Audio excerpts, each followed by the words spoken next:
Just one request. If you could download the Wilhelm Scream app for the end of this story, I would appreciate that. Thank you. I'm also a little upset I didn't get the bloody tampon story, Lindsay and Emily. Y'all know that's my thing. All right, stop laughing. This is a serious story. My forever friend. In high school, there are certain classes that everyone must take. A basic computer skills class happened to be one I remember being in. It covered PowerPoint, Excel, how to function these programs, and basic Word documents, guidelines and common sense stuff. I sat next to a boy named Nick.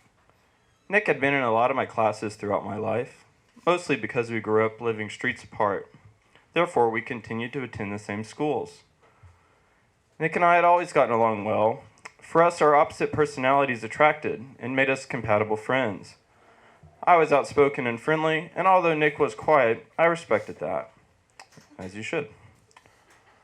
When I came in on the first day of computer class, I was excited to see Nick, so I sat beside him. We helped entertain each other on boring days and enjoyed others' company overall. As the weeks passed, I began to notice Nick was more quiet than usual. Instead of our normal banter back and forth, the only time Nick spoke to me was when he asked for a pen.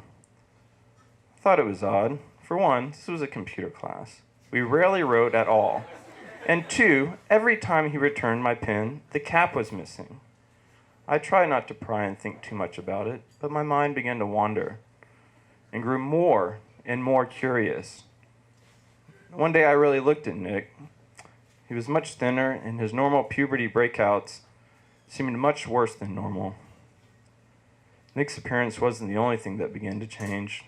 He was sleeping a lot more in class and was extremely agitated by anyone who tried to talk to him. He was always borrowing pens and scolding me if I didn't have one to offer him. One day in particular, the instructor called Nick out for going to the restroom so frequently, and when she asked him if anything was wrong, he lashed out at her and stormed out. Nick didn't come to class for the few days after that.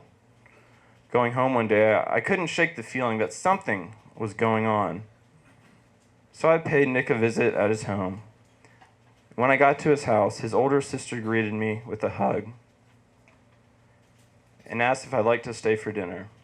She mentioned that she too was worried about Nick and seemed really happy that I came to talk with him. I brought dinner into Nick's room where she had told me he had been sleeping much more than usual. Waiting for him to wake up, I decided to watch TV. The sun went down, and Nick finally began to wake up. When he saw me, he didn't seem as agitated as I had expected. He took a few bites off the plate. I sat beside him, and after a few minutes he stretched, looked at me, asked, "So, what's up?" I'd always been honest with him, and this time was no different. I told him I was worried about him and how differently he'd seemed lately. After a few more questions, my intuition was correct. Nick had fallen into a dangerous love affair with meth. He too was worried about how serious it had become, and so quickly. We continued to talk for hours, crying and talking in patterns. I reminded Nick that life happens and he wasn't alone, that I cared for him and wanted to help. That night I stayed up thinking how fortunate I was and how grateful I was that Nick was able to open up to me. Addiction wasn't something I was unfamiliar with. The next day at school, I entered the computer class, and to my surprise, Nick was there, focused deep in his computer screen and rapidly typing. As I sat next to him, I noticed what he was researching. Together, we spent the free time we had in class looking at rehabs and classes that he could take. I was very happy he wanted this for himself.